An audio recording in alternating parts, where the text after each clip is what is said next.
plus de place, donc c'est mécanique. Ça gonfle. Et quand les calottes glaciaires et les glaciers se déversent dans les océans, pareil, l'eau continue à gonfler. Et en fait, la dernière chose très importante peut-être pour vos vacances, vous avez déjà planifié vos vacances? Vous avez déjà regardé s'il va pleuvoir, pas pleuvoir, s'il va neiger, pas neiger, s'il va y avoir du soleil, pas de soleil, s'il va y avoir des inondations, pas de cyclone. Eh bien, c'est de plus en plus complexe à prévoir, autant pour nos vacances que pour la totalité de l'économie, que pour notre propre vie. Eh bien, c'est la perturbation du cycle de l'eau, c'est-à-dire qu'on entre complètement dans un déséquilibre qui devient de moins en moins prédictible. Ce qui se passe, c'est que nos océans sont plus chauds, donc il y a plus l'atmosphère est plus chaude, donc il y a plus d'évaporation au niveau des océans. S'il y a plus d'évaporation, il y a plus de gouttelettes d'eau qui montent dans l'atmosphère. Si le ciel est chargé en plus de gouttelettes d'eau, quand il pleut, qu'est-ce qui va se passer? Ça va pleuvoir plus fort ou moins fort? Plus fort, beaucoup plus fort. Et en général, plus localisé.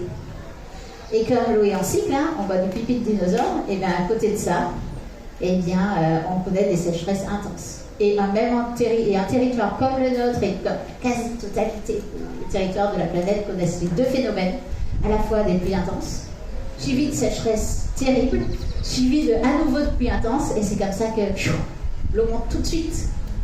Ou que la sécheresse anime énormément de choses. Parce que les choses sont beaucoup moins régulées, beaucoup moins bien qu'avant.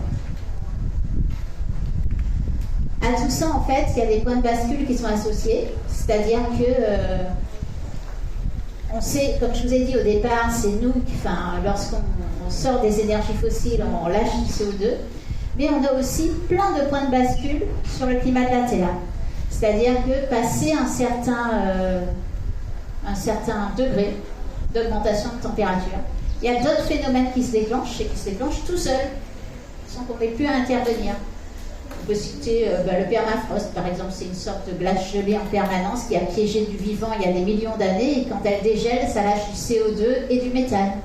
On peut citer l'Amazonie, qui commence, dont on pense qu'à un moment donné, elle va atteindre un point de non-retour, et elle va arrêter d'attirer la pluie, puisqu'elle a cette faculté-là, et on va entamer un processus inverse, et il ne sera plus notre année comme elle est actuellement sur le climat. Il y a aussi la barrière de corail. Vous avez vu l'état des coraux en Martinique, qui est vraiment terrible, et comme partout dans le monde.